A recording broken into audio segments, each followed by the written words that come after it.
19h35, cette séance du dernier conseil municipal de l'année 2023. Et avant d'ouvrir officiellement la séance du conseil municipal, je voudrais, dernière séance du conseil municipal, c'est la période de Noël, et vous l'avez certainement suivi, vous l'avez vu. On a eu une très bonne nouvelle pour nous, Bellerivois, et l'ensemble des habitants de la rive gauche, qui aujourd'hui sont victimes du flot de camions, de voitures qui sont déversés entre Champs-Roubaud, le RD6, sur Bellerive, Mécharmeil et jusqu'à Saint-Rémy. Nous avons eu une très bonne nouvelle hier, puisque le CNO a été déclaré d'utilité publique.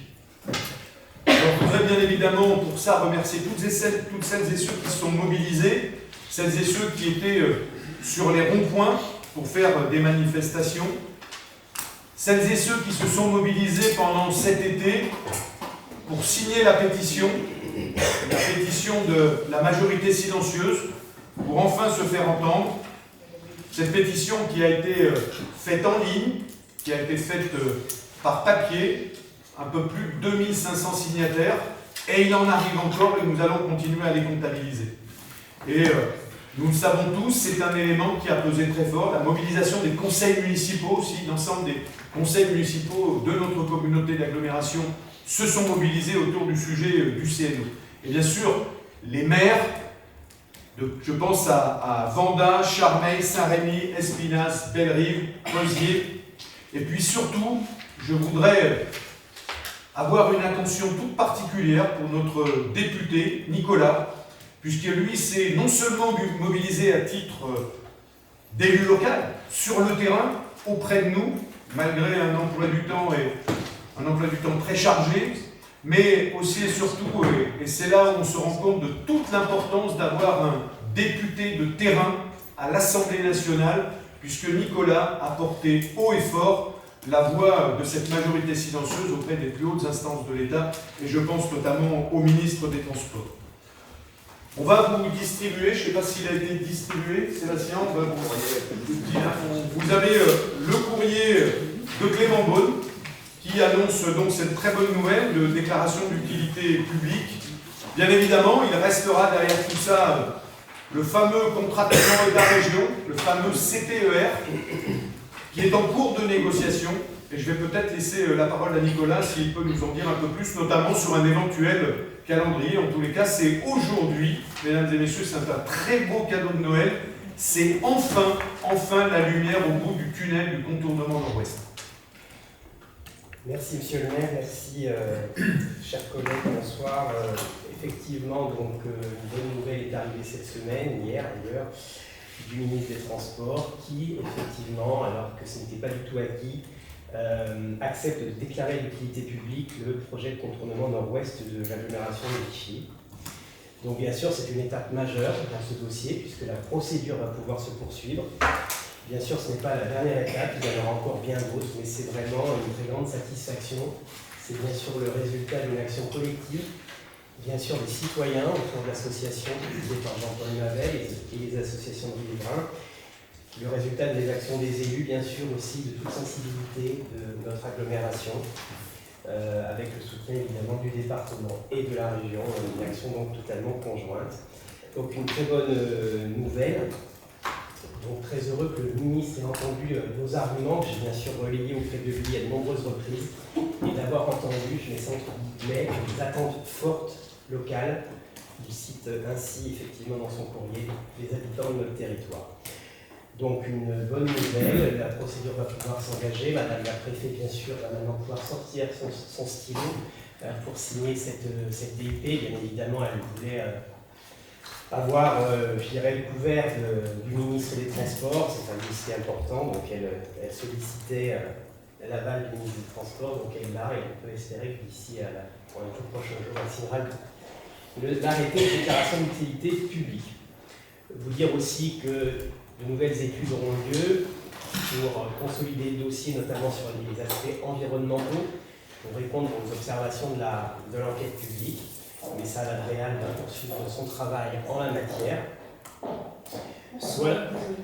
Voilà ce qu'on peut dire sur ce dossier. Il y aura aussi un aspect financier qui est en train de se négocier dans le cadre du contrat de plan État-région entre le ministre des Transports et le président de la région.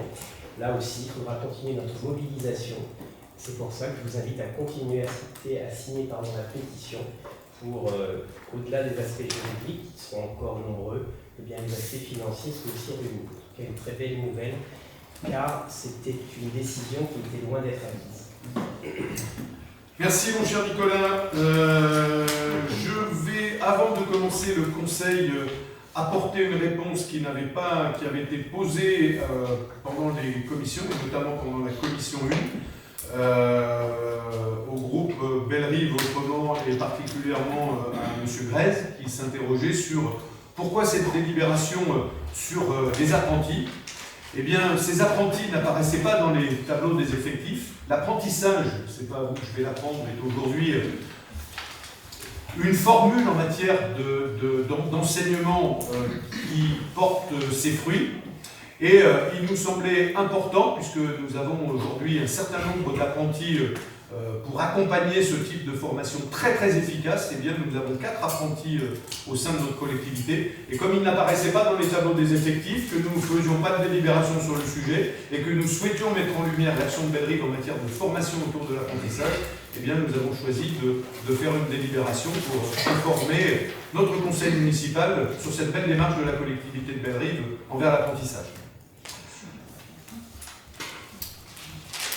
Je vais vous faire part des procurations que nous avons sur ce conseil. Nous avons pas mal de malades. Pierre-Alexandre Ambrogi, qui malheureusement ce soir devait venir, mais il est infirmier et c'était lié au travail et aux urgences, et je suppose qu'il est tenu par ses impératifs professionnels. Donc Pierre-Alexandre Ambrogi, qui donne procuration à Anne-Laure Roy, Philippe Bourdereau qui donne procuration à Isabelle Golinet, Michel Laurent qui donne procuration à Françoise Dubessé, Fabrice Miens qui donne procuration à Claude Chauvet, Elisabeth Barge qui donne procuration à Bernard Fallier, Martine Joly qui donne procuration à François Sennepin, Alain Vénua qui donne procuration à Bernard Planche, et mesdames et messieurs Babian, Lermet et Bonjean sont absents tous les deux et n'ont pas donné de procuration. On va commencer par l'approbation du procès-verbal du Conseil du 28 septembre dernier. Est-ce que vous avez des... Pardon, effectivement, il faut que nous nommions un secrétaire de séance, puisque le secrétaire de séance habituellement est la personne la plus jeune, mais malheureusement, la personne la plus jeune n'est pas là ce soir, Pierre-Alexandre Ambrogi. Nous allons donc nommer un secrétaire de séance qui sera Isabelle Goninet. C'est la première. Je reviens à ma question, approbation du procès-verbal du Conseil du 28 septembre 2023. Est-ce que vous avez des questions, interrogations, suggestions? Je vous en remercie. Nous allons passer aux décisions du maire. Est-ce que vous avez des questions par rapport à ces décisions du maire? Des interrogations? Moi, je voulais juste vous faire part d'une erreur qui s'est glissée dans les décisions du maire, puisque la décision 2023-28 et la décision 2023-31 sont exactement les mêmes, sauf que les services, nous avions fait une erreur sur le montant de TVA, qui n'était pas à 10, mais qui était à 20. Et comme la décision du maire avait été signée, était partie en contrôle de légalité, eh bien, il a fallu refaire une décision. C'est pour ça que la décision 23 et 31 sont à peu près les mêmes, sauf que c'est le taux de TVA qui change de prix entre le montant hors taxe et TTC. Deuxième information, puis surtout c'est une information importante, c'est cette délibération, cette décision du maire, c'est parce que on va, rappelez-vous, on a choisi cette année d'inscrire au budget une somme importante, 80 000 €. Tout simplement pourquoi? Pour récupérer un bien qui nous est très précieux et qui va devenir de plus en plus, récupérer l'eau. Et notamment récupérer l'eau du toit de l'espace Jean Dubessé. Je vous l'avais dit, on l'avait évoqué pendant ce conseil, on sait que, notamment en Espagne, on a cette habitude de récupérer les eaux de pluie, on le fait moins chez nous. eh bien, nous allons engager une démarche. En tous les cas, c'est le premier pas pour récupérer les eaux de pluie, et c'était tout l'objet de cette décision.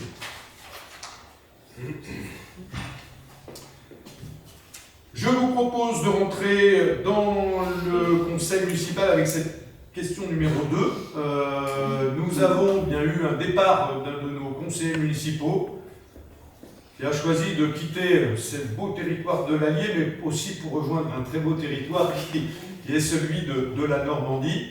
Donc Christian Vlec, notre conseiller, nous a quittés, et il sera donc remplacé à travers cette question numéro 2 par Claude Dupuis, que je félicite d'avoir accepté de nous rejoindre.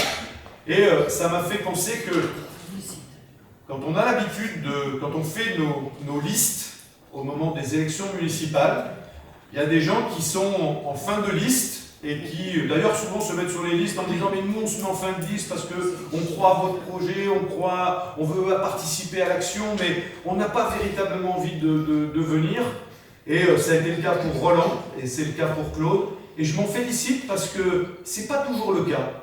On a vu dans d'autres lieux que des gens se sont inscrits sur des listes et au moment où il a fallu apporter le service à la collectivité, au-delà de l'élection, eh bien on a tout simplement posé des démissions. En tous les cas, Claude, je te remercie d'avoir fait le choix de nous accompagner, alors que c'était peut-être pas un choix de départ que de rentrer dans le conseil municipal. Mais ça prouve tout l'état d'esprit de l'équipe Bellerive Attractive en 2020 et ce soutien à l'action municipale. Merci. Donc c'est une délibération où on prend acte. Question numéro 3, bien évidemment, l'installation d'un nouveau conseil, d'une nouvelle conseillère municipale, eh bien, modifie les commissions, et notamment la commission municipale numéro 2. Et donc Claude va remplacer poste pour poste Christian Vlec dans cette commission numéro 2. Et là aussi, il n'y a pas de vote sur cette délibération. Question numéro 4. Dans le règlement intérieur, eh bien évidemment, tout cela est stipulé dans le règlement intérieur, l'arrivée de Claude et la présence de Claude Dupuis dans la commission numéro 2. Et là, cette décision se vote. Donc, est-ce qu'il y a des votes contre? Est-ce qu'il y a des abstentions? Délibération adoptée à l'unanimité, je vous remercie. On va passer à la question numéro 5. Commission d'appel d'offres. Là aussi, Claude va remplacer poste pour poste dans la commission d'appel d'offres Christian Vlec en tant que membre suppléant. Et ce n'est pas une décision qui est soumise au vote. Délibération numéro 6. Pardon, donc c'est une délibération qu'on vote. Est-ce qu'il y a des abstentions? Est-ce qu'il y a des votes contre? Délibération adoptée à l'unanimité, je vous remercie. Question numéro 6, commission de délégation de service public, remplacement d'un membre. Là également, sur cette commission de délégation de service public, Claude va remplacer poste pour poste Christian. Est-ce qu'il y a des votes contre?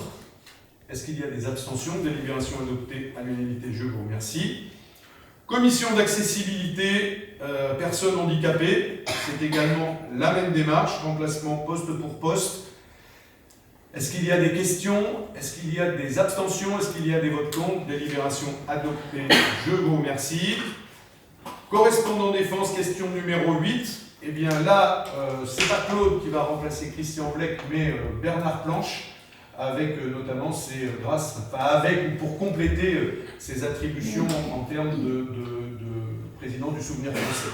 Donc c'est Bernard Planche qui remplacera Christian Vlec à la correspondance défense. Est-ce qu'il y a des questions? Est-ce qu'il y a des abstentions? Des votes contre? Délibération adoptée à l'unanimité. Je vous remercie. Délégation du conseil municipal au maire, mise à jour. Alors nous avons voté en 2020 un certain nombre de délégations au maire. Et il se trouve qu'aujourd'hui, on a la possibilité d'en rajouter quelques-unes ou d'en modifier en tous les cas quelques-unes. C'est ce qui s'est passé pour les décisions du numéro 26 au numéro 31. Et notamment cette décision au numéro 26 de demander à tout organisme financeur l'attribution d'une subvention dans la limite de 850 000 € de subvention sollicitée.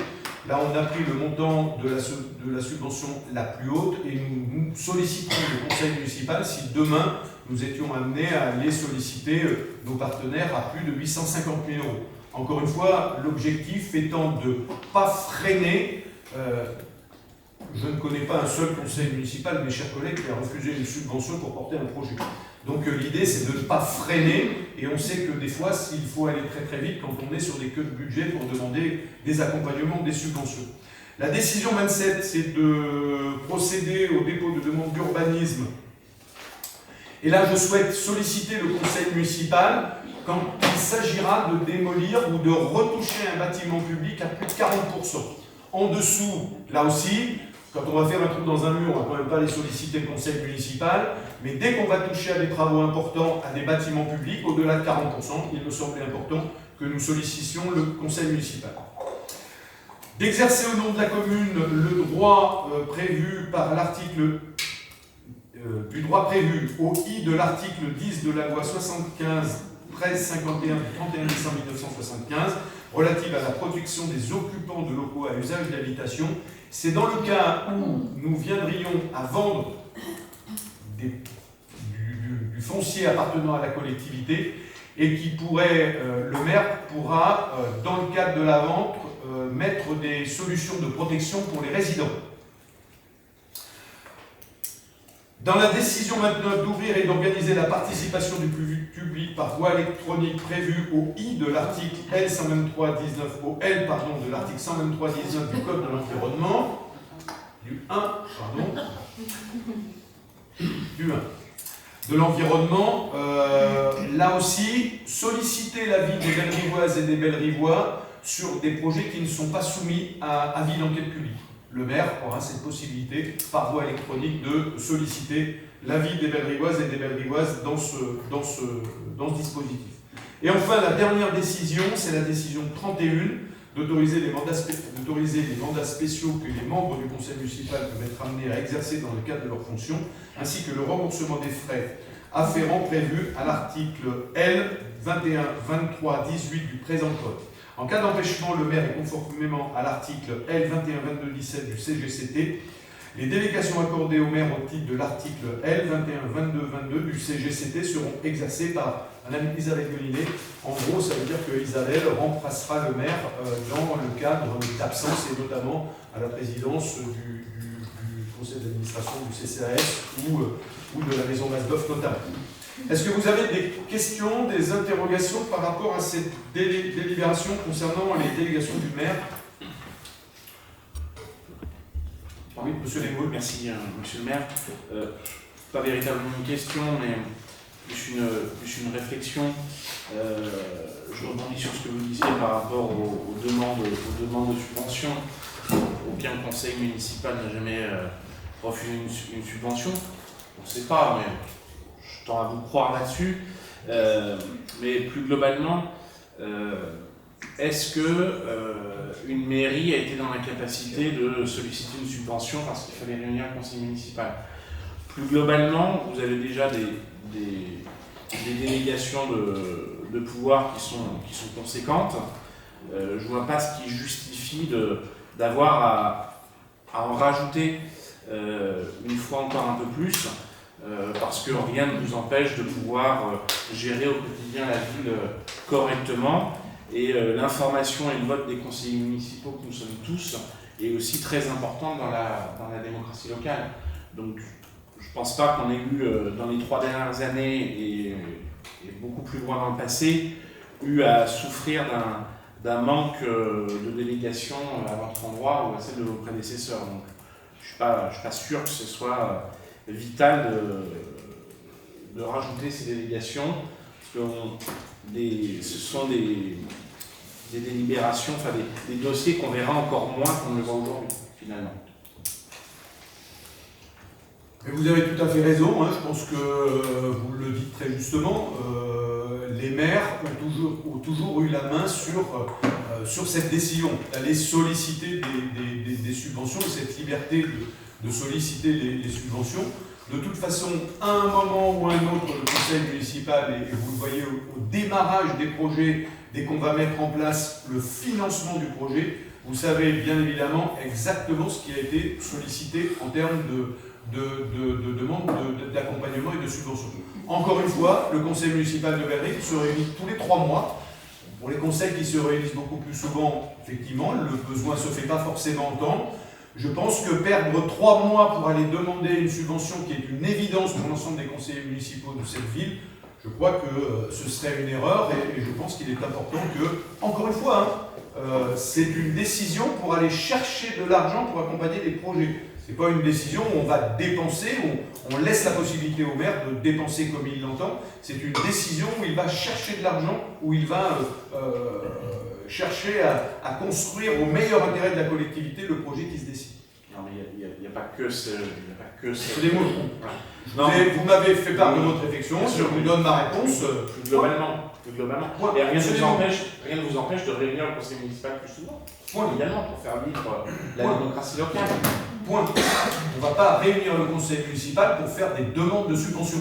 Il y a vraiment des exemples absurdes. Par exemple, excusez-moi, le débat est clos. J'ai oublié de vous noter une décision importante. La décision numéro 30, admission en non-valeur.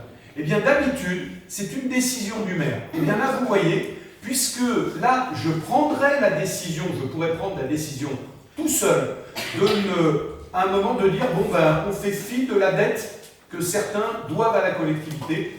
Eh bien là, parce que c'est de l'argent public et que ça coûte, je ne m'autorise pas à prendre cette décision seule.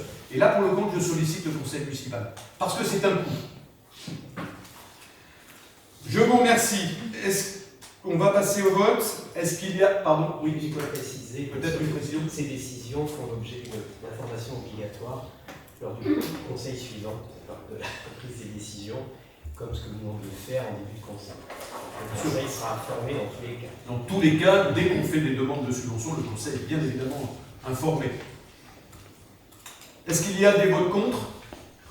Est-ce qu'il y a des abstentions? Décision adoptée, je m'en remercie. Je vote contre.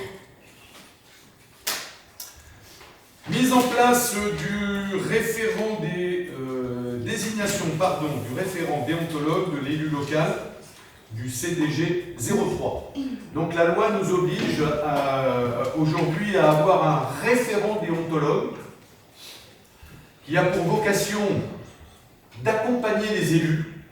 Et Dieu sait qu'aujourd'hui, quand on y regarde de plus près, que les risques juridiques pour les élus sont importants, et bien aujourd'hui, comme on sait que, et il est souvent arrivé, et c'est d'ailleurs très intéressant, puisqu'il y avait une formation qui a été donnée par l'AMF lundi à Ghana, et c'est un des sujets qui a été abordé à l'occasion de ces ateliers. Il y avait un atelier sur la déontologie des élus, et quand on regarde aujourd'hui le panel de risques auxquels sont confrontés les élus, eh bien, heureusement que là, pour le compte, on a mis en place ce référent déontologue, parce que c'est quelqu'un qu'on pourra solliciter dès que nous aurons ou nous avons un doute sur une prise de décision.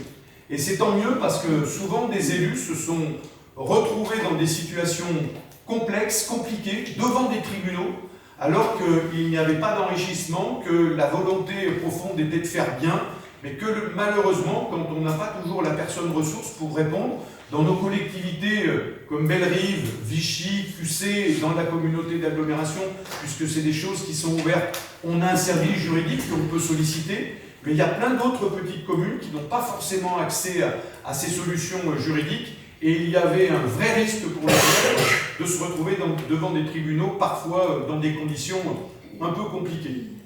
Donc, tant mieux que ce référent ait été élu, qu'on ait désigné un référent déontologue pour soutenir les élus, et pour la communauté d'agglomération, mais pour l'ensemble de l'Allier d'ailleurs, on a choisi qu'il y aurait un référent qui serait nommé au centre de gestion du département. C'est peut-être là où nous avons les meilleures ressources humaines en matière de conseil juridique pour les élus. Est-ce que vous avez des questions, des interrogations par rapport à cette délibération ? C'est pas une délibération qui est soumise au vote, ça? Elle est soumise au vote. Est-ce qu'il y a des votes contre? Est-ce qu'il y a des abstentions? Délibération adoptée, je vous remercie. Personnel, modification du tableau des emplois. Bien, là aussi, l'objectif était de mettre en adéquation notre tableau des effectifs avec la réalité budgétaire. Je m'explique. Ce qu'on avait l'habitude de faire, on avait l'habitude de mettre des postes au niveau du tableau des effectifs, mais qui ne correspondaient pas à une réalité budgétaire. Ça veut dire qu'on prévoyait, là pour le compte, sans consulter forcément le conseil municipal, de mettre des personnes devant ces postes. Aujourd'hui, on a choisi d'être au plus près en matière de tableau des effectifs de la réalité. Et ça veut dire que quand nous aurons besoin de recruter, nous serons obligés de passer par le conseil municipal et l'avis du conseil municipal. Je prends l'exemple, par exemple, sur les ADSEC, nous avions l'habitude d'avoir 4 postes vacants pour réagir de façon très rapide en cas de dépannage important. Bien, aujourd'hui, nous n'en avons qu'un. En tous les cas, voilà la réalité qui est affichée à travers cette délibération. Est-ce que vous avez des questions par rapport à cette délibération de modification du tableau des emplois? Je crois d'ailleurs que ça avait été une demande qui avait été faite par un certain nombre d'élus, et je pense notamment aux élus d'opposition. Pas de questions? Est-ce qu'il y a des votes contre? Est-ce qu'il y a des abstentions? Délibération adoptée, je vous remercie. Question numéro 12, c'est la question sur l'apprentissage. Je crois que vous avez eu la réponse avec votre demande dans la commission numéro 1. Là, effectivement, la volonté pour la collectivité de Bellerive d'afficher très clairement cette volonté de soutenir, soutenir à fond l'apprentissage, puisque aujourd'hui nous avons 4 apprentis, notamment dans le domaine de la petite enfance, dans le domaine de la petite enfance et des aménagements paysagers. Donc c'est une véritable volonté affichée de la collectivité. Je pense qu'on pourra peut-être aller encore plus loin dans cette démarche, parce que il ne faut pas oublier que, on sait que l'apprentissage aujourd'hui est un enseignement très efficace, en tous les cas avec de l'emploi derrière, parce qu'en fait, ce que j'appelle l'enseignement efficace, c'est quand il y a un emploi derrière. Ça permet aux entreprises, aux collectivités de former les jeunes à travers un passage aussi de compétences qui est donné par des tuteurs, mais c'est pas, si c'est des tuteurs, tuteurs de stage, pardon, tuteurs de stage, et ça permet à nos jeunes d'être au plus près de la formation. Et souvent ces jeunes, à travers l'apprentissage, en tous les cas, c'est pas toujours le cas, mais ça arrive très souvent, eh bien, derrière cet apprentissage, c'est souvent une solution d'embauche dans l'espace où on a fait sa formation. Donc ça apporte de très belles valeurs d'enseignement, de transmission de savoir, et bien évidemment de déboucher sur l'emploi à la sortie de tout ça. Est-ce que vous avez des questions par rapport à cette délibération? Pas de questions? Est-ce qu'il y a des votes contre? Des abstentions? Délibération adoptée? Je vous remercie. Question numéro 13. Je continue. Mutualisation des moyens entre la ville de Bellerive-sur-Allier, le centre communal d'action sociale de Bellerive-sur-Allier-Vichy Communauté. Le centre communal d'action sociale fait appel au service de la communauté d'agglomération. Alors je vous rappelle, depuis c'est au conseil de septembre, je crois que nous avons séparé le conseil municipal de la collectivité, ou c'était avant? Dans le cadre du nouvel organigramme. Du nouvel organigramme, donc c'était du CCAS.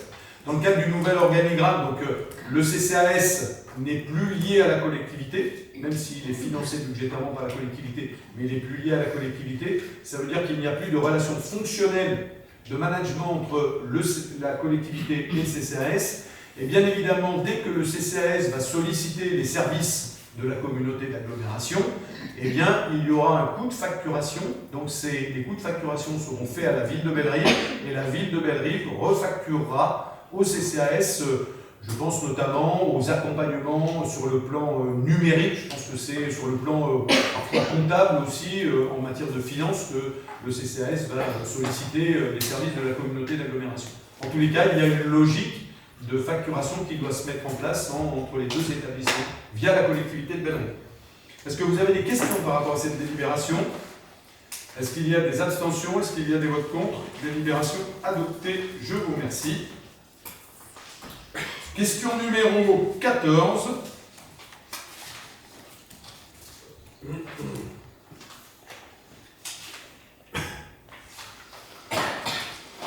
C'est la délibération sur le rapport social et ça c'est une délibération qu'on voit passer tous les ans en fin d'année au conseil municipal. Rapport social unique sur le personnel en 2022. Avant éventuellement de vous laisser la parole sur ce rapport social, je voudrais partager deux, trois réflexions avec vous. La première, c'est que, même si il n'est encore pas finalisé, le rapport de la Chambre régionale des comptes a bien marqué du doigt que la ville de Bellerive était très très loin d'être en sous-effectif en matière de personnel, que nous sommes largement en matière de personnel dans la strate de notre ville. Parfois, on a entendu qu'on manquait de personnel dans la collectivité de Bellerive. Ce n'est pas du tout ce que dit la Chambre régionale des comptes. Je voudrais noter quelques chiffres intéressants que j'ai pu relever dans ce rapport, notamment la très bonne parité entre hommes et femmes dans la collectivité de Bellerive, 49% d'hommes, 51% de femmes. On est à l'équilibre, tant mieux. Ce n'est pas le cas dans toutes les entreprises et dans toutes les structures de France, et c'est à noter. Nous avons eu en cette année 2022 une baisse significative des arrêts de travail. Je rappelle qu'on était à plus de 30 jours en 2021 et nous sommes arrivés à la barre des 23 jours, ce qui reste encore très élevé, il faut se le dire. Je rappelle que dans les entreprises privées, on est à 9 jours, dans le public 18, et là nous sommes à 23, donc nous sommes sur un bon train de descente. Il faudra continuer. Un chiffre dont je suis là pour le compte particulièrement fier, c'est le taux d'emploi des personnes en situation de handicap dans la collectivité de Bellerive, 6%. Là pour le compte, on est largement au-delà de ce que beaucoup font dans le domaine des personnes en situation du travail des personnes en situation de handicap. La formation aussi, nous nous étions engagés sur l'extrême qualité de formation des personnels de la collectivité, parce que plus de formation, une meilleure aptitude à rendre le service public auprès de nos concitoyens. 66% des agents ont été formés, ont suivi au moins une journée de formation dans cette année 2022. Et puis aussi l'évolution professionnelle, c'est un engagement qui avait été pris par la collectivité de favoriser, de faciliter la promotion professionnelle. Je rappelle que quand c'est possible, eh bien c'est toujours, quand il y a une promotion à prendre, c'est toujours un personnel de la collectivité à qui nous essayons de donner la priorité. 64 agents ont bénéficié d'avancement d'échelon et 10 agents ont bénéficié d'avancement de grade. Au-delà de la compétence, au-delà de tout ça, c'est aussi du pouvoir d'achat supplémentaire pour nos personnels des collectivités puisqu'ils bénéficient d'avancement. Est-ce que vous avez des questions, interrogations, des choses à nous faire partager par rapport à cette analyse sur le personnel 2022? Est-ce qu'il y a des votes contre? On prend acte. Pardon. Merci. Ouf, j'ai enfin terminé pour ma part et je vais pouvoir enfin donner la parole à Nicolas sur cette délibération numéro 15 sur les admissions non valeurs. Oui, merci Monsieur le maire. Donc une délibération qu'on prend de temps en temps pour mettre en non-valeur les créances de notre collectivité. Donc c'est partie des décisions qui restreindront la compétence du conseil, comme on l'a dit tout à l'heure. Donc bon, ce sont très agréables pour les finances d'admettre en non-valeur ces créances. Mais bon, les poursuites ont été faites par la trésorerie, il y a des choses anciennes également. Et puis, pour les créances éteintes, il s'agit d'effacement de dette dans le cadre de commissions de surendettement. Donc on est sur les montants qui vous sont indiqués, 2476 € pour les créances dites classiques et 420 € pour les créances en effacement de dette. Merci mon cher Nicolas. Juste pour informer le conseil, parce que c'est important de vous informer sur ce qui s'est passé cet été. Cet été, on a pris la décision de faire une véritable chasse aux impayés quantités. Vous l'avez vu dans le magazine municipal, nous avions une dette de 100 000 €. Un certain nombre de démarches ont été mises en place pendant cet été. Je félicite vraiment l'ensemble des acteurs qui se sont mobilisés.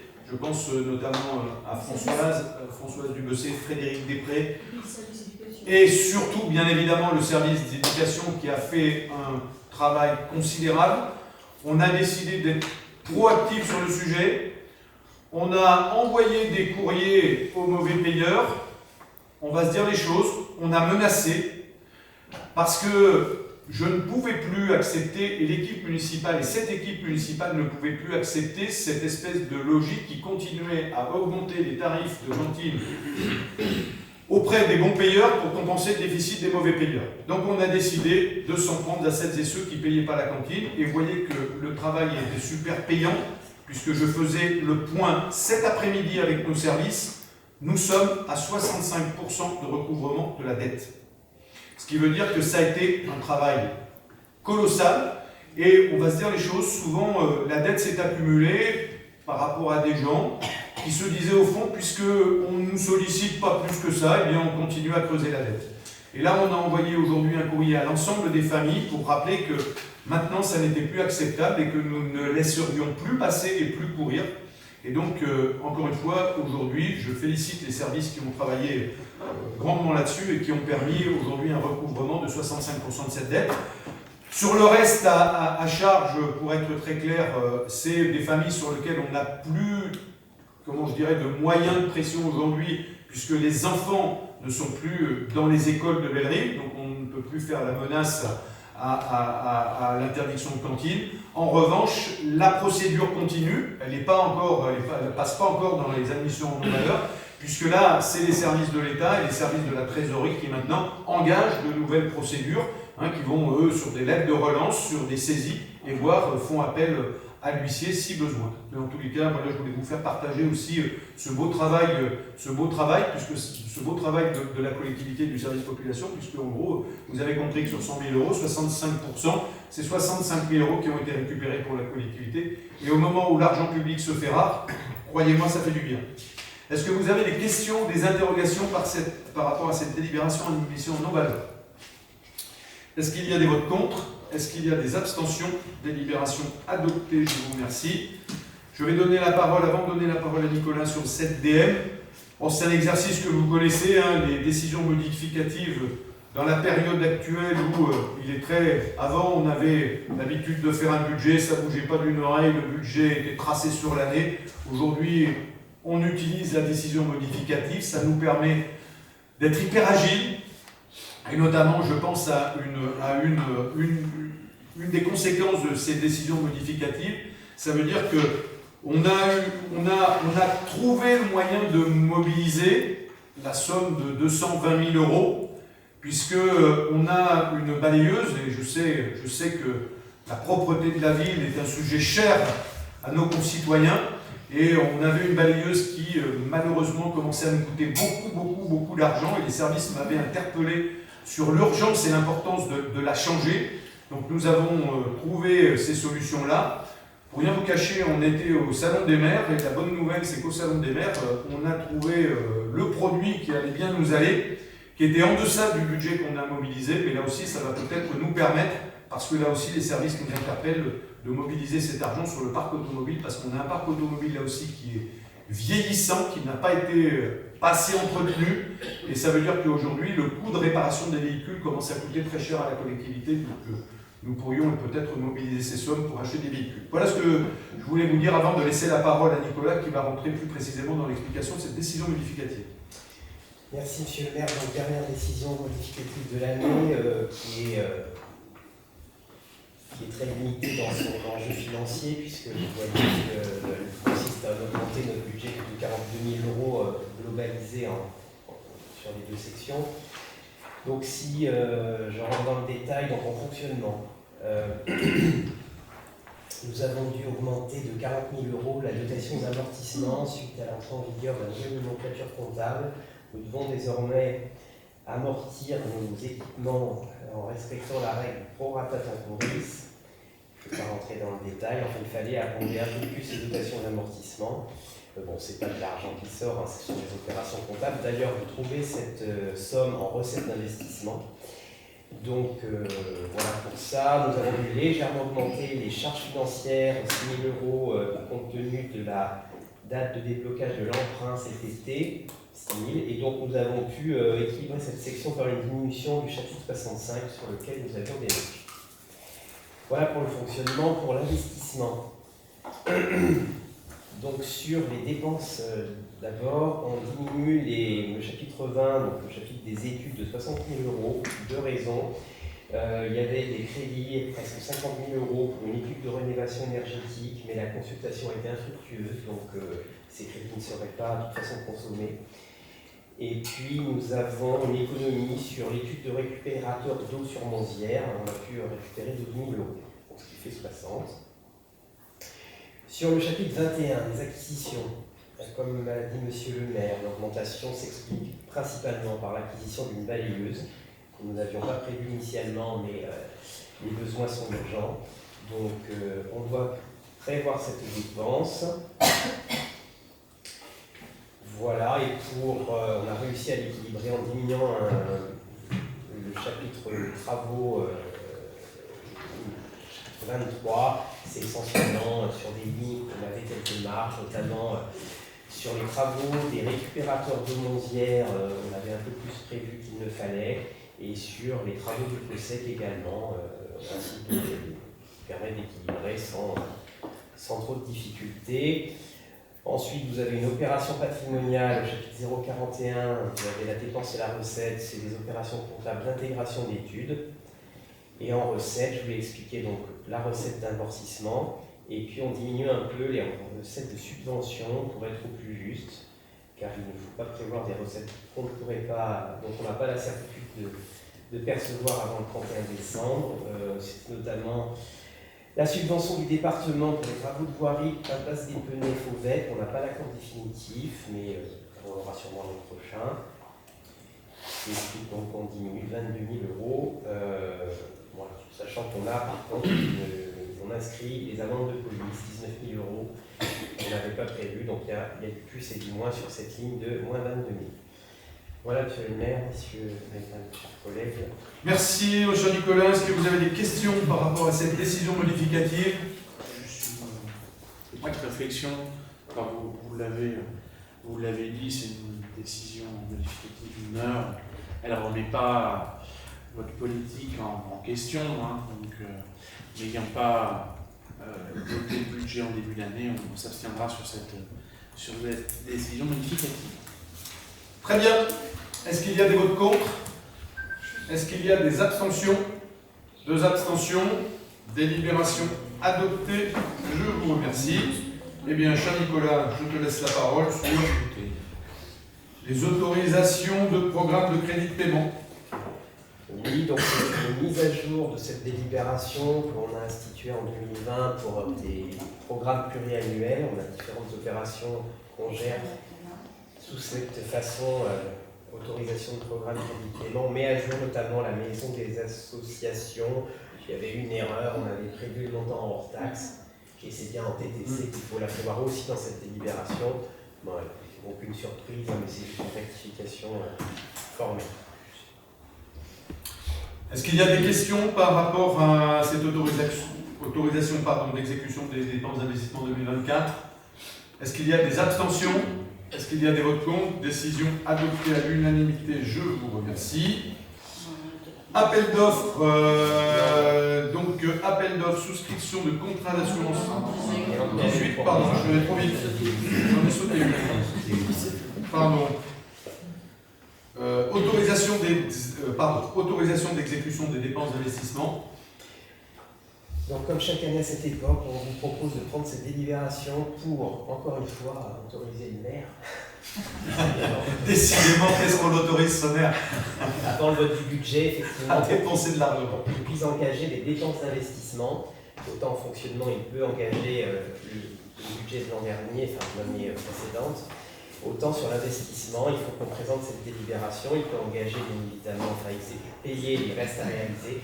Mais on peut l'autoriser aussi à engager à hauteur de 25% des crédits de l'année précédente. Donc encore une fois, généralement, on utilise peu, mais voilà, il est important d'avoir cette marge de manœuvre pour pouvoir engager avant le vote du budget et 2-3 mois avant le vote du budget des opérations d'investissement. Et on a fait 20% sur chaque chapitre.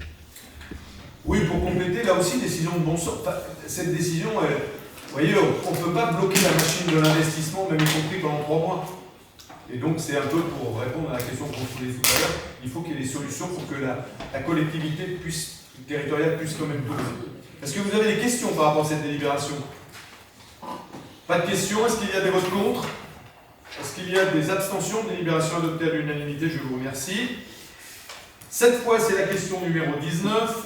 Avant de laisser la parole à Claude, mais je pense que tout va être dit dans la présentation, parce qu'on ne va pas vous lire la totalité de la délibération qui fait 4 pages, et en tous les cas, on répondra bien évidemment à l'ensemble de vos questions, mais je voulais plutôt faire un résumé de cette commission d'appel d'offres en ce qui concerne les assurances. La réponse est simple, plus de 100%. Le coût de l'assurance pour la collectivité va coûter plus de 200, on va avoir plus de 200% d'augmentation. C'est ce que on a entendu en commission d'appel d'offres. Ce qu'il y a de complètement incroyable, on a non seulement entendu que ça allait fortement augmenter, de 100%, mais on a entendu que de toute façon, on n'avait pas le choix, puisque beaucoup d'opérateurs en matière d'assurance pour la collectivité territoriale ont décroché, et vous l'avez entendu comme moi, certaines collectivités territoriales ont aujourd'hui plus les moyens de s'assurer. Et même encore pire, il y a des assurances qui ne veulent plus assurer les collectivités territoriales, et notamment, je pense, à des petites collectivités. Comme on dit dans ces cas-là, on est pieds et mains liés. Ça veut dire qu'aujourd'hui, on nous dit c'est comme ça, et vous n'avez pas le choix. C'est ou ça, ou vous n'êtes pas assuré. Je vais prendre un exemple tout bête. Aujourd'hui, le mobilier urbain n'est plus assuré en cas de vandalisme. Les tarifs du mètre carré d'assurance sont passés de 30 centimes le mètre carré à 2,25 €. Alors, ce qu'on nous dit pour nous rassurer, la bonne nouvelle, c'est qu'à ce prix-là, il y a des nouveaux opérateurs qui vont rentrer dans la danse. Parce que maintenant, comme le coût des assurances a fortement augmenté, eh bien, qu'il y a des bénéfices qui vont se dégager, on va peut-être voir arriver des nouveaux opérateurs sur le marché, et c'est peut-être la bonne nouvelle que nous pouvons attendre. En tous les cas, quand je parle et quand nous parlons de difficultés, mes chers collègues et mes chers concitoyens, quand on parle de difficultés des collectivités territoriales, quand on regarde le coup de massue qu'on a pris par rapport aux énergies qui ont été multipliées par 5 et voire plus dans certaines collectivités, quand on regarde l'augmentation aujourd'hui du coût de l'assurance de 100%, eh bien, je le disais à mes petits collègues à l'AMF, que nous étions heureux en 2020, avant les crises successives, alors qu'on se plaignait tout le temps de nos budgets et de la difficulté budgétaire, mais aujourd'hui c'est un véritable jeu d'équilibriste que de maintenir aujourd'hui des budgets, et bien évidemment vous connaissez la règle à Bellerive, tout ça en s'interdisant l'idée d'aller chercher les besoins dont nous pourrions avoir besoin dans les poches des contribuables, c'est-à-dire d'augmenter les impôts. En tous les cas, voilà la situation de cette CAO qui est très bien expliquée, notamment sur les lots 1 et 2, où le lot 1 et 2 est à 62 000 €, c'est la couverture des biens, et le lot 3, bien évidemment, tout ce qui va toucher aux véhicules, où on est passé à 24 000 €, où on a pris les plus gros coûts d'augmentation, puisque sur les autres lots, on est sur des sommes qui ont pris quand même de 100%, mais on est sur des sommes beaucoup moins importantes. Est-ce que vous avez des questions par rapport à cette commission d'appel d'offres? Claude, tu veux peut-être Non, je veux simplement dire qu'il y avait donc 5 lots. Sur les 5 lots, donc il y a eu des réponses au niveau des assurances, et on se rend compte que sur le lot numéro 1, il n'y a qu'un seul cabinet qui a répondu. Ensuite, sur le lot numéro 2, il n'y a eu que 3 cabinets qui ont répondu. Donc, ce qui veut dire que les assurances, en ce moment, elles se retranchent un petit peu, parce qu'il y a tellement de problèmes.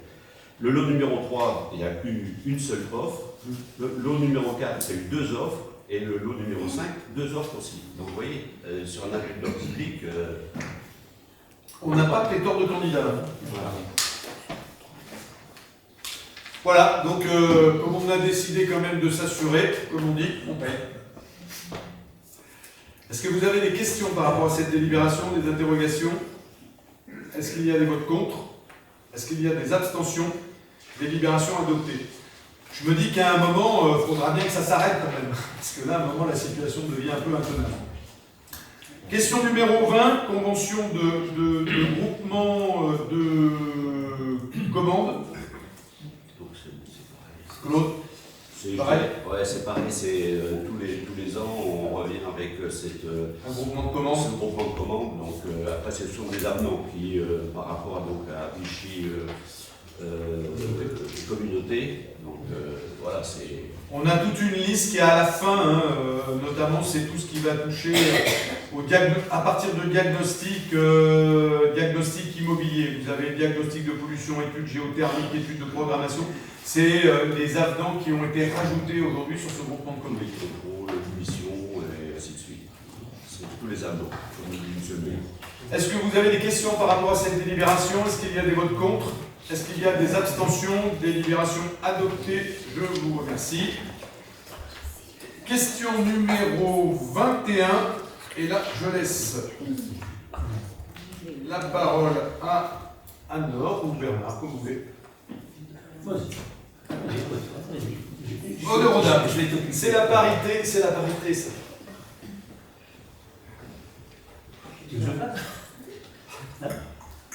Oui, il y a une rétrocession des voiries et espaces publics qui concerne le lotissement du ballon. C'est un complément. Donc les aménagements et ouvrages réalisés sur les parcelles AY 115 et 943 et 967 qui concernent une partie du bassin de rétention.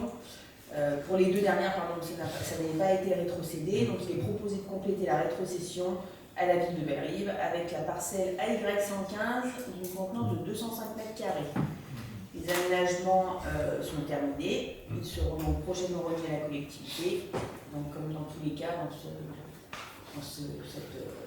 ce moment-là, la commune prend dans son escarcelle la gestion de ces parcelles. Qu'on va s'empresser de redonner à notre communauté d'agglomération, puisque c'est la communauté d'agglomération qui a la gestion des bassins. Est-ce que vous avez des questions par rapport à cette délib? Pas de questions. Est-ce qu'il y a des votes contre? Abstention. Délibération adoptée à l'unanimité. Je vous remercie. Pour le compte, cette fois, c'est toi, Bernard. Pour la question numéro 22, renouvellement d'éclairage public lié à la rétrocession à la commune du lotissement Beau-Ballon. Alors pour les trois questions qui viennent, donc, ce sont des questions qui concernent le SDE 03. Ce sont des questions qui sont habituellement gérées par notre ami Alain Vénua. Et si vous permettez, je souhaiterais vous dire qu'Alain va nettement mieux et qu'il reprend des forces et qu'il sera rapidement avec nous prochainement. Donc au nom du conseil municipal, je vous propose de lui adresser tous nos vœux de prompt rétablissement. Merci, mon cher Bernard. Donc la question 22 concerne le lotissement de Beau-Ballon. Donc au mois de septembre dernier, on a donc intégré le lotissement dans les biens communaux.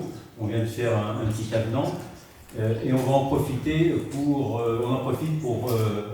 faire le renouvellement global de l'éclairage public en LED. Le montant global de ces travaux est de 29 682 €. La part communale est de 19 996 €, qui représente 67% du montant global. Donc il vous est demandé donc, de nous autoriser à lancer ces travaux pour un montant de 29 682 € et d'accepter notre part communale de 19 996 €. Cette somme sera payable en une seule fois sur le prochain exercice 2024. Merci, mon cher Bernard. Là aussi, la volonté de la collectivité d'accélérer, c'est comme l'a très bien souligné, c'est un vrai souhait, une vraie volonté d'Alain Vénua de porter cette accélération. Je crois qu'aujourd'hui, je passe sous le contrôle de Bernard, mais on a dû dépasser les 50% de renouvellement LED. Ça veut dire que le dossier, vous le voyez, est mené tambour battant. Et ça nous amène d'ailleurs à chaque fois, là vous voyez pour le compte, on vient de faire une rétrocession. À partir du moment où on fait rentrer dans le domaine public, on en profite pour remettre de l'éclairage LED dans ces nouvelles parcelles qui rentrent dans le domaine public. Est-ce que vous avez des questions par rapport à cette délibération? Pas de questions. Est-ce qu'il y a des votes contre? Des abstentions? Délibération adoptée à l'unanimité, je vous remercie. Idem. Donc, dans le cadre du projet d'aménagement de l'avenue de Vichy, on va renouveler l'intégralité des candélabres. Ces candélabres sont au nombre de 18 et on change également les 18 lanternes cross. De même qu'on va renouveler les prises de courant pour les illuminations existantes. Le coût global de cet investissement est de 48 860 €, la part communale de 19 145 €, qui représente 39% du coût global. Ce financement, ces 19 145 € seront payables en 5 annuités, de 2024 à 2029, pour un coût global par année de 3 965 €. Merci mon cher Bernard. Projet d'éclairage de l'avenue de Vichy. Vous avez vu que, je ne sais pas si vous l'avez certainement vu mes chers collègues, mais que les travaux avancent bon train sur l'avenue de Vichy. C'est la bonne nouvelle là aussi. Est-ce qu'il y a des questions par rapport à cette délibération? Est-ce qu'il y a des votes contre? Questions? Vous avez des questions par rapport à la vie? Pas de questions. Est-ce qu'il y a des votes contre? Est-ce qu'il y a des abstentions? Délibération adoptée à l'unanimité. Je vous remercie. Dissimulation des réseaux. Allez, Gabriel Le Saint. Eh bien, dans le cadre du projet d'installation des ombrières photovoltaïques sur le parking de l'école Jean Zé, on en profite pour enfouir l'intégralité des réseaux. Le coût global est de 19 190 €. Et la participation de la commune est de 5 757 €, soit 30% du coût global. Il vous est proposé d'accepter ce financement qui sera payé en une seule fois sur le budget 2024 prochain. Est-ce qu'il y a des questions par rapport à cette délibération? Est-ce qu'il y a des votes contre? Est-ce qu'il y a des abstentions? Délibération adoptée à l'unanimité, je vous remercie. Question numéro 25, renouvellement de l'éclairage public lié à la dissimulation des réseaux. Eh bien, on va continuer l'opération du renouvellement de l'éclairage public, dont le coût global est de 12 985 € et la part communale de 8 440 €, soit 65%, qui sera payable en une seule fois sur l'exercice 2024 prochain. Merci mon cher Bernard. Est-ce que vous avez des questions par rapport à cette délibération? Est-ce qu'il y a des votes contre, des abstentions? Délibération adoptée à l'unanimité. Je vous remercie. Question numéro 26, rénovation de la Villa des Magnolias et de son annexe. Donc en date du 2 juin 2022, le marché a été attribué, le marché de maîtrise d'œuvre a été attribué au cabinet Nicolaon pour un montant de 235 000 € et avec une rémunération provisoire de 37 830 €. L'APD ressort un coût de 318 900 € hors taxe sur lequel s'engage le maître d'œuvre. Sur ces 318 900 €, il est à préciser que vous avez deux bâtiments. Vous avez un bâtiment principal et une annexe qui est représentée par le garage. On se propose de traiter en commerce ou en futur bâtiment professionnel. Et le coût de cette annexe est de 126 000 €. C'est-à-dire, pour les 120 mètres carrés que représente sur les deux niveaux cette annexe, un coût du mètre carré de 1 050 €, ce qui est tout à fait raisonnable. Par contre, ce qui est un petit peu moins raisonnable, effectivement, c'est le coût global de 318 900 €. Et là, on va être assez attentif pour faire baisser, autant que se faire se peut, un maximum d'euros pour alléger un petit peu la note qui nous paraît quand même un petit peu sévère. Très excessive, la façade à 150 000 €. Mais là aussi, on le sait, on a un peu l'habitude depuis quelque temps de voir une inflation de prix au moment des études. Ouais. Et la bonne nouvelle, et on l'a vu sur la maison des associations, c'est qu'au moment d'ouverture de prix, heureusement, on a parfois de très bonnes surprises. En tous les cas, vous l'avez compris, l'idée c'est de faire baisser fortement ce coût de 152 000 € pour refaire la façade de la Villa des Magnolias. Certes, si la façade de la Villa des Magnolias est une très belle maison, je pense qu'à un moment, il faudra que l'on devienne plus raisonnable sur le coût qui a été annoncé sur cette rénovation. appuyer aussi sur le fait que pourquoi la collectivité rénove un commerce à côté de la Villa des Magnolias? Eh bien tout simplement parce qu'il y a une énorme demande en matière de commerce de proximité dans notre commune, et je dois le dire, tant mieux. Je me rappelle d'un temps où, quand on traversait Bellerive, on avait plutôt affaire à un nombre croissant de commerces qui étaient fermés. Aujourd'hui, c'est une très bonne nouvelle. Il n'y a plus un seul commerce de vide dans Bellerive. Pour se dire les choses, le dernier commerce qui s'est fermé à Bellerive, il était avenue de Vichy, et y compris pendant les travaux, il a été repris immédiatement. Donc, ce qui veut dire qu'il y a une très belle dynamique commerciale dans Bellerive, et ça nous amène aujourd'hui, nous, en tant que collectivité territoriale, puisqu'il n'y a plus assez d'espace et qu'on a de la demande, et que notre population attend qu'on amène plus de commerces de proximité, eh bien à travailler sur des aménagements, comme on va le faire sur l'annexe. On va proposer à un commerçant de s'installer ici, et comme on le fera demain, dans la maison qui est à côté, la petite maison qui est à côté de la Poste, et qui sera elle également rénovée pour accueillir après-demain un professionnel. Est-ce que vous avez des questions par rapport à cette délibération? Pas de questions? Est-ce qu'il y a des votes contre? Est-ce qu'il y a des abstentions? Délibération adoptée, je vous remercie. Question numéro 27, c'est Anne-Laure sur la vente espace vert Chemin-des-Tribles pour la maison Pierre Masboeuf.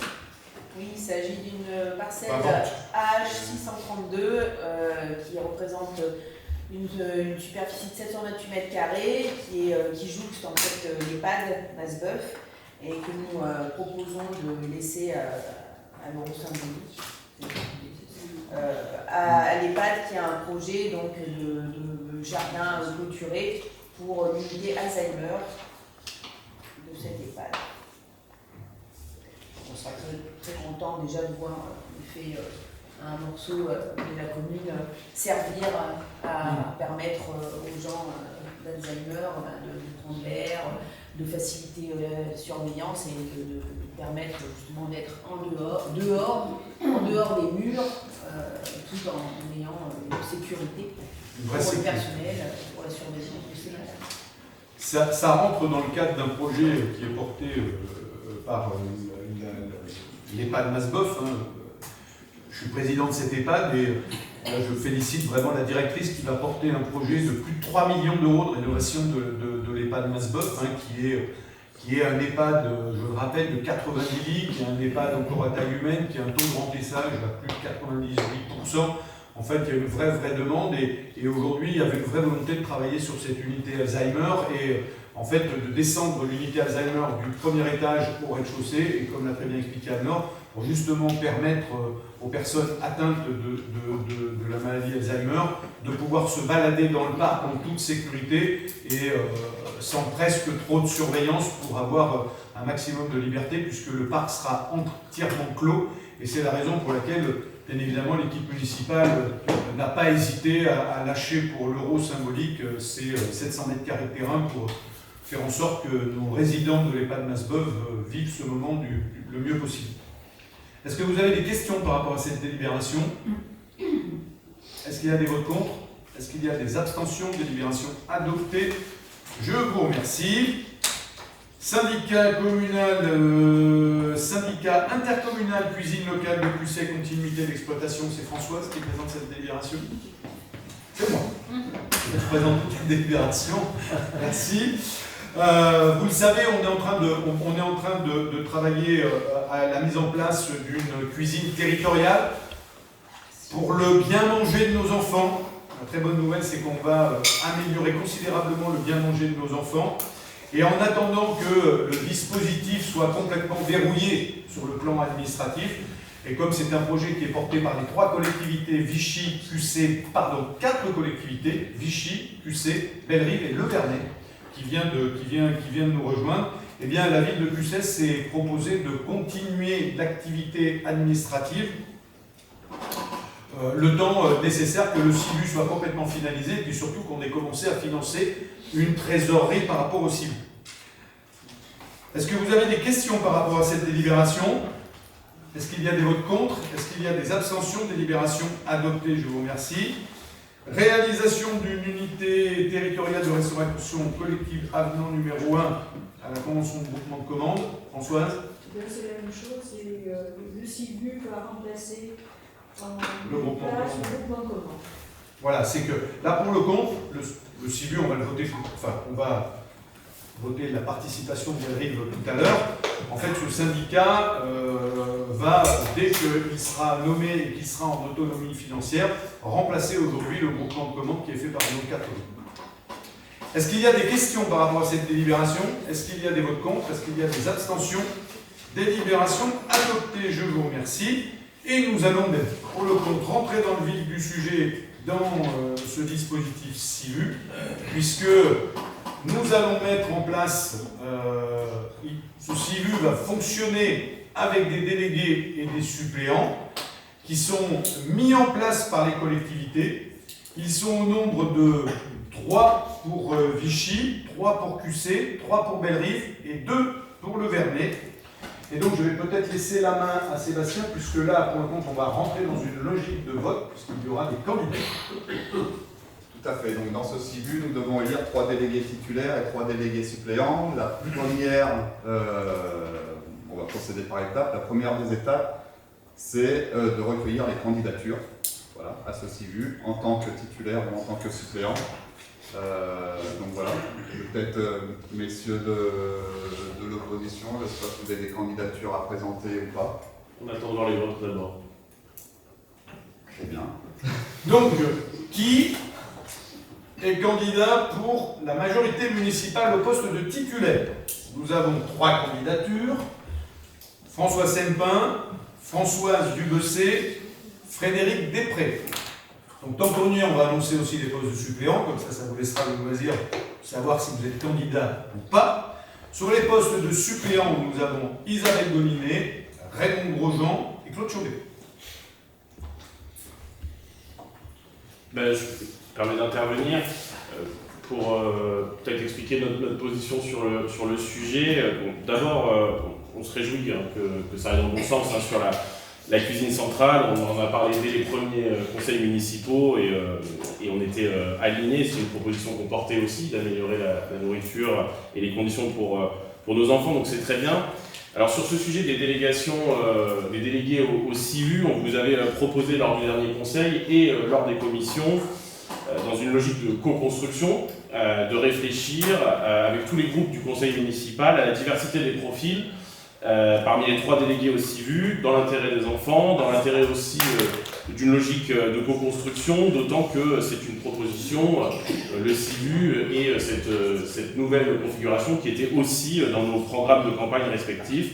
Et donc il aurait été intéressant d'avoir plusieurs groupes représentés au CIVU. On vous a fait cette proposition, vous nous avez adressé une fin de non-recevoir en commission. C'est dommage. C'est fidèle à la position qui est la vôtre depuis le début de ce mandat, critiquer systématiquement le manque d'implication des groupes minoritaires, tout en refusant systématiquement les propositions de co-construction. Donc aujourd'hui, nous voilà face à la réalité. Il n'y a pas vraiment d'intérêt pour nous à présenter un candidat, puisque vous êtes majoritaire de toute façon, et donc on ne proposera pas de délégué de notre groupe, c'est dommage. Et on ne prendra pas part au vote à la désignation des représentants de votre liste aussi. Vous vous abstiendrez. Oui. Donc, on ne prendra pas part au vote, mais c'est toujours intéressant de savoir pourquoi vous nous avez donné une fin de non-recevoir sur cette proposition de co-construction. Vous l'avez dit très justement, je me souviens, là aussi encore c'est très bien puisque tout est enregistré, on enregistre depuis déjà suffisamment longtemps les conseils municipaux. Je me souviens de ce premier conseil municipal où vous nous avez fait part de cette volonté de faire de la co-construction, de travailler ensemble. Excusez-moi du peu, Monsieur Grèze, vous m'avez et vous nous avez jamais montré, vous ne nous avez jamais montré une quelconque volonté de vouloir travailler ensemble. De la critique systématique, de la critique d'opposition pour s'opposer, et on le verra sur des sujets à la fin, où il y a un moment, vous êtes sur des jeux d'équilibrisme, vous êtes dans des postures politiciennes. Encore une fois, si vous aviez au départ fait la démonstration de cette volonté que vous aviez affirmée en début de mandat de se positionner comme une opposition constructive, encore une fois, j'invite toutes celles et ceux, au-delà des débats que nous pourrions va voir qu'il pourrait durer des heures, d'aller voir les conseils municipaux qui sont retransmis, et chacun se fera son avis sur votre vision de la co-construction et du travail collectif au sein de l'Assemblée municipale. Donc nous allons passer au vote. Donc, Oui, pardon. Il faut d'abord décider, le scrutin peut être secret ou non. Secret avec l'urne et les papiers, ce qui a pour effet, seul effet de rallonger le temps d'élection, ou public, où chacun donne le sens de son vote, et candidat par candidat. Voilà. Donc, pour procéder, pour éviter le scrutin secret, il faut l'unanimité du Conseil, voilà, pour pouvoir procéder au scrutin public qui est nettement plus rapide. Donc la mise au vote du mode de scrutin. Donc on vote les candidats, chacun s'exprime. On va d'abord voter si tout le monde est d'accord. Oui, pardon, sur le vote, sur la formule du vote. On est tous d'accord sur le fait qu'on fasse le scrutin public. Très bien, il n'y aura pas non plus un suspense insoutenable. Et puis comme on a un pot après, ça nous évitera de passer 3 heures à voter la solution. Donc je vous propose que nous nous exprimions autour de chaque candidat, c'est ça? Voilà, chaque candidat, les services. Le premier candidat titulaire, François Sennepin, chaque conseiller doit exprimer son vote oralement pour, contre, s'abstenir. Monsieur Chambon, vous participez au vote? J'espère, oui. Vous participez au vote. Donc je m'abstiens. Je ne prends pas part au vote. Je ne prends pas part au vote. Si,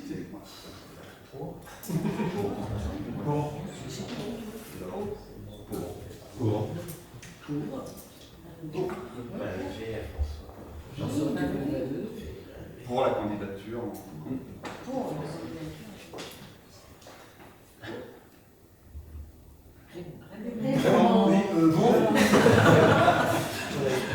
C'est ça, vous voyez, le vote il est important, c'est obligé de concentrer. Françoise.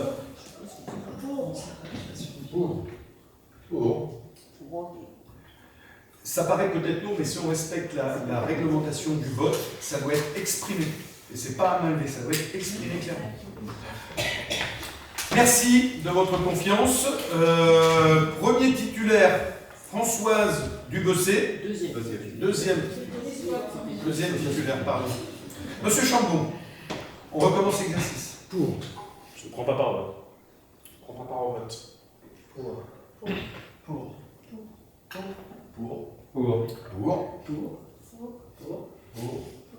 C'est le choral. Merci. Troisième titulaire, Frédéric Després. Pour. Je ne prends pas part au vote. Je ne prends pas part au vote.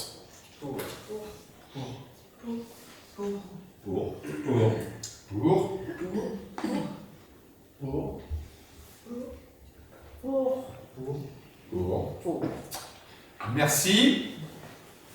Premier suppléant, Isabelle Goninet. Monsieur Chambon. Je ne prends pas part au vote. Je ne prends pas part au vote. C'est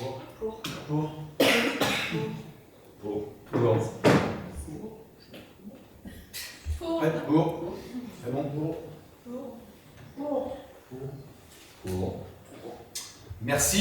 Deuxième suppléant, Raymond Grosjean. Je ne prends pas part au vote. Je ne prends pas part au vote.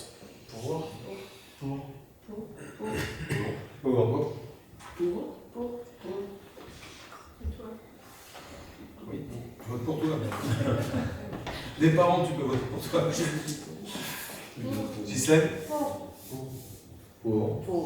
Enfin, dernier suppléant, Claude Chauvet. Pour. Je ne prends pas part au vote. Je ne prends pas part au vote.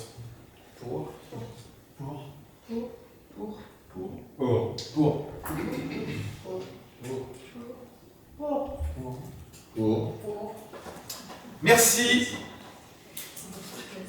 Donc maintenant, nous allons voter la Constitution. On va voter la Constitution des représentants de Bellerive dans ce futur CIVU. Les trois titulaires seront François Sennepin, Françoise Dubosset, Frédéric Després. et les 3 suppléants, Isabelle Golinet, Raymond Grosjean, Claude Chauvet. Il faut voter la délibération. Alors. Ok, c'est noté pour tout le monde. François Sennepin, pour les titulaires, Françoise Dubessé, Frédéric Després, et pour les suppléants, Isabelle Golinet, Raymond Grosjean et Claude Chauvet. Est-ce qu'il y a des votes contre? On va pas en vote. 2 élus ne prennent pas part au vote. Est-ce qu'il y a des votes contre? Est-ce qu'il y a des abstentions? Délibération adoptée à l'unanimité. Je vous remercie. Convention de partenariat Décathlon Ville de Bellerive-sur-Allier. Je vais demander à ma chère collègue Isabelle Golinet de sortir de la salle puisqu'elle ne peut pas participer à cette délibération. Ni aux commissions, Ni aux commissions normalement. Ce qui n'était pas le cas. Les commissions, oui, en tous les cas. J'ai dit que je ne prendrais pas part au vote. Il y avait, voilà. Vous n'auriez pas dû y être, mais c'est pas grave. Si on répète les règles. En tous les cas, l'élu ne peut pas participer aux délibérations du conseil et au vote du conseil. Et aux commissions. Et aux commissions. Dans le cadre, on a un partenariat depuis de nombreuses années avec le magasin Décathlon. Dans ce partenariat entre la collectivité et le magasin.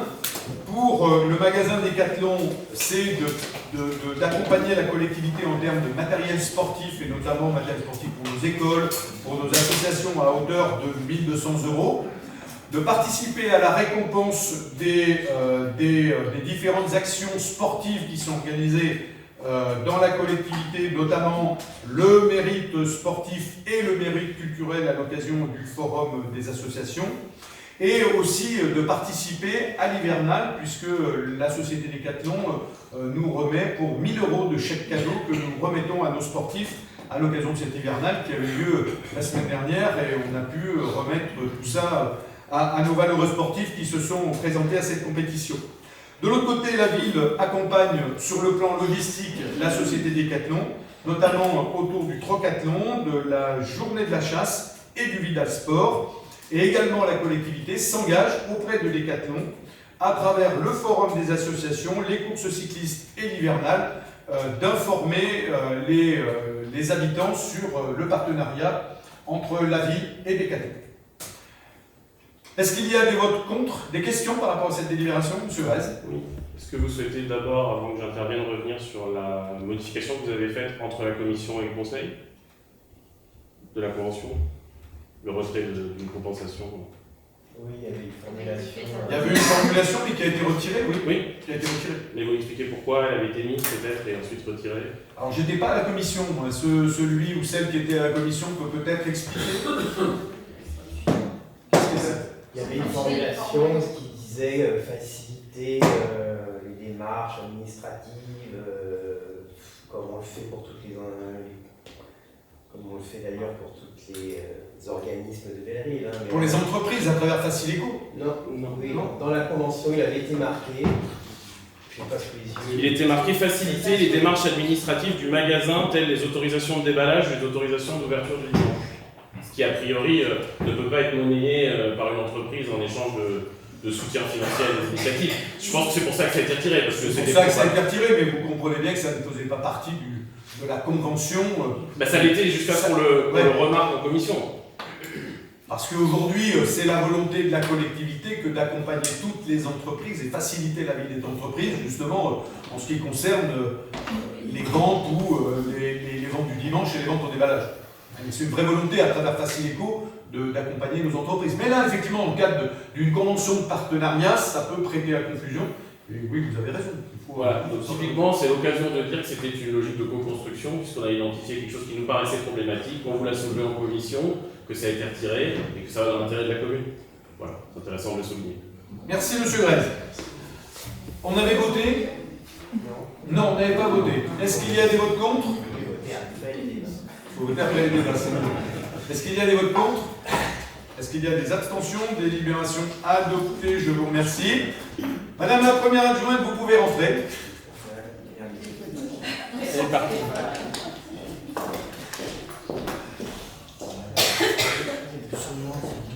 Plus puisque justement, là, cette fois, tu pourras présenter les tarifs municipaux.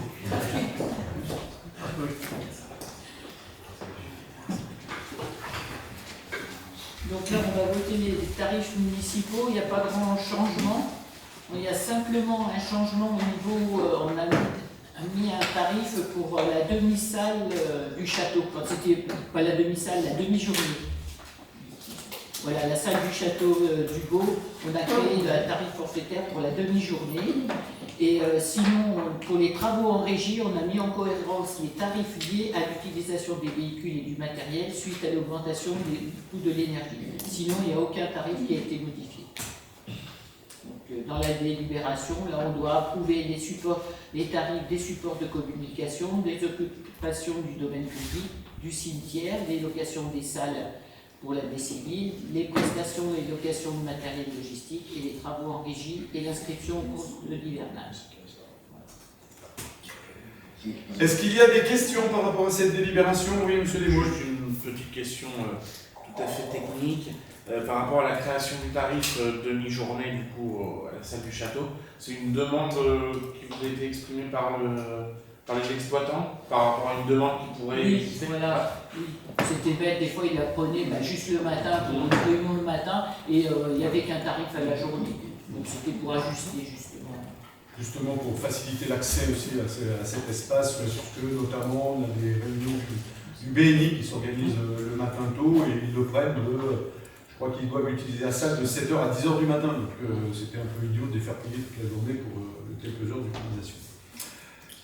Est-ce qu'il y a des votes contre, des abstentions, des délibérations adoptées? Je vous remercie. Je regarde ma montre parce que je n'en reviens pas. Il est 21h, le conseil est presque terminé.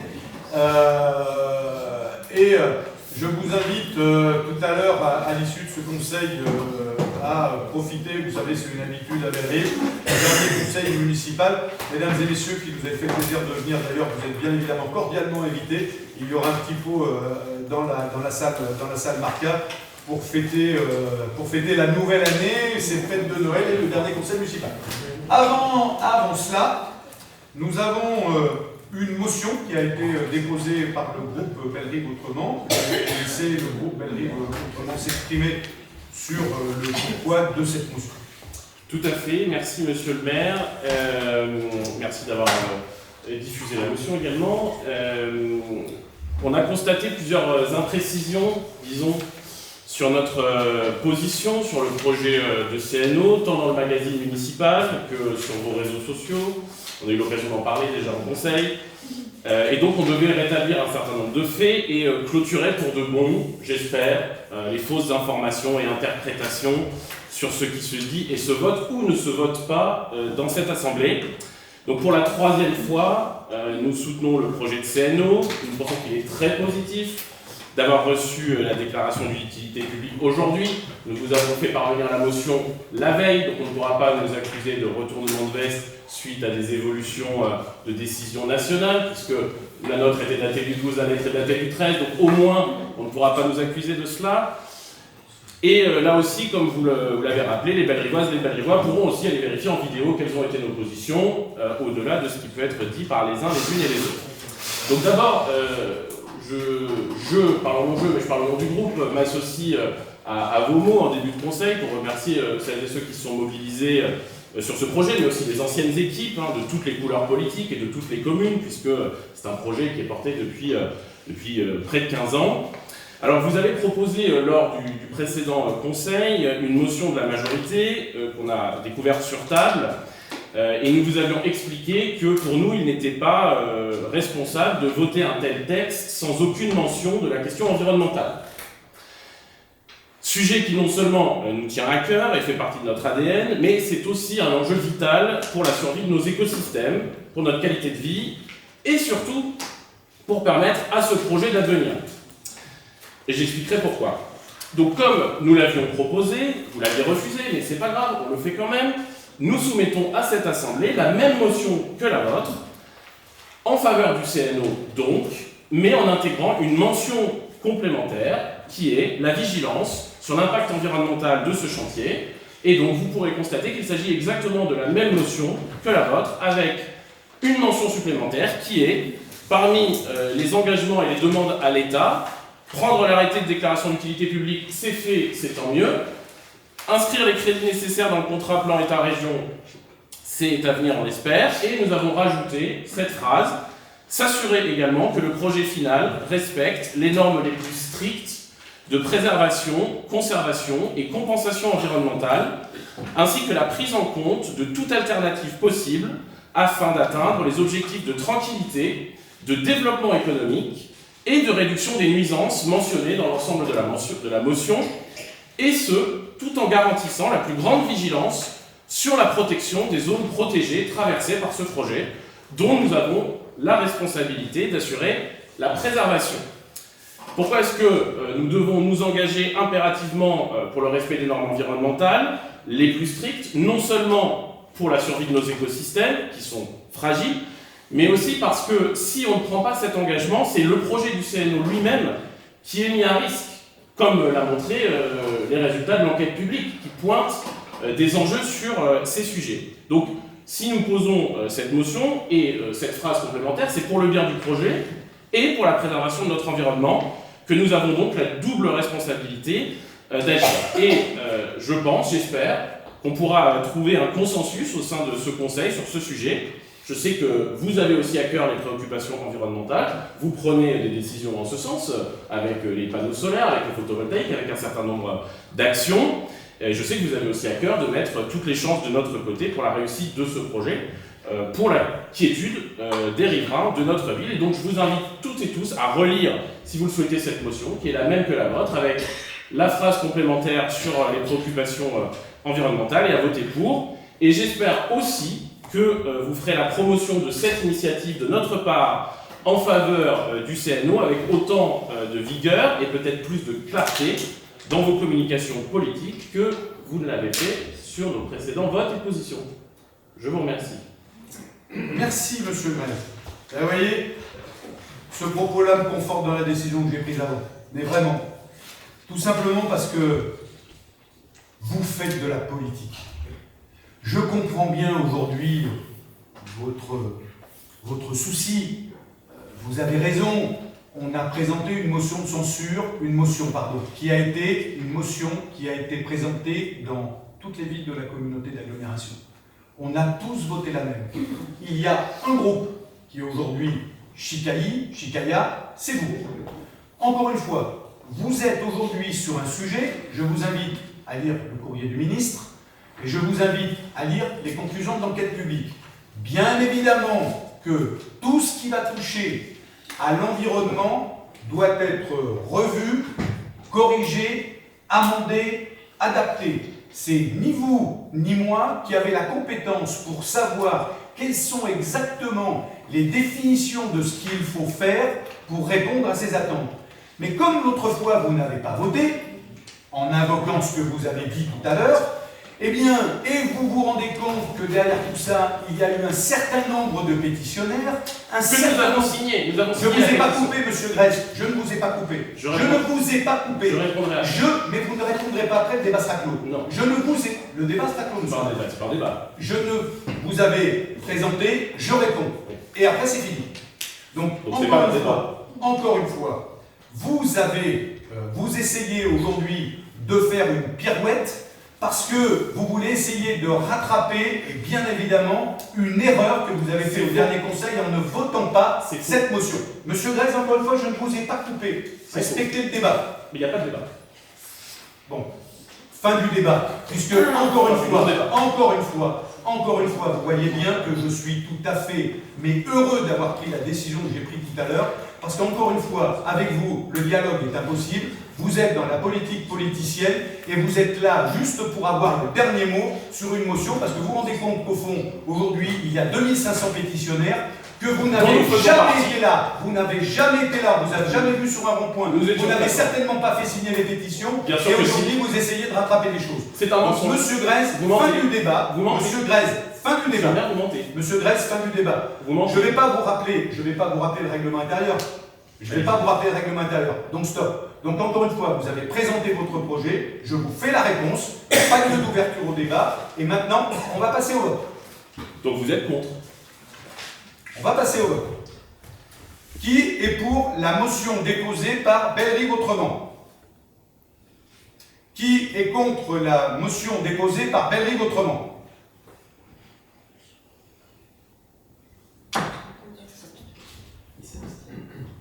Qui s'abstient?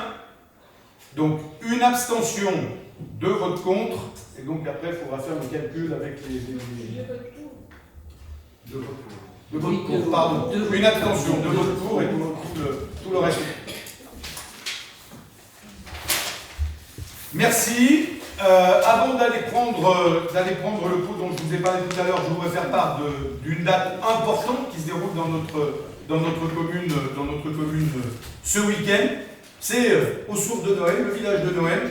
Je vous invite, et je pense notamment à nos internautes qui nous regardent, qui regardent, je sais, nombreux ce conseil municipal, et bien les 15, 16 et 17 décembre, sur la place de la source intermittente, sur notre place de la source intermittente, et bien pour partager avec nous ce merveilleux moment du village de Noël, avec un grand nombre d'animations gratuites, des manèges, des arbres à vœux, des spectacles de jazz, des déambulations. Il y aura bien évidemment l'arrivée du Père Noël en musique le samedi 16 décembre à 17h15, les déambulations des fées chiffons samedi et dimanche sur le village de Noël. Les enfants pourront faire des photos avec le Père Noël. Il y aura aussi des solutions de maquillage et des sculptures sur bois. Bien évidemment, tout ça dans une extrême convivialité. Et si vous me permettez, avec une petite pointe de chauvinisme sur le plus beau village de Noël de la communauté de l'agglomération.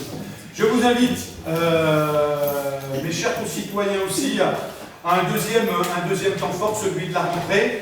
Les vœux du maire auront lieu le 19 janvier à l'espace Monzière. Et je serai bien évidemment l'espace Jean Dubessé, pardon. L'espace Jean Dubessé. J'aurai beaucoup de plaisir à vous retrouver pour fêter ensemble cette nouvelle année. En tous les cas, je vous souhaite à toutes et à tous, mes chers collègues, de passer de très bonnes fêtes. Je suis absolument certain qu'on va se retrouver nombreux sur ce village de Noël pendant ces 3 jours de fête. Et bien évidemment, je vous souhaite à toutes et à tous de passer de très belles fêtes de fin d'année. Merci.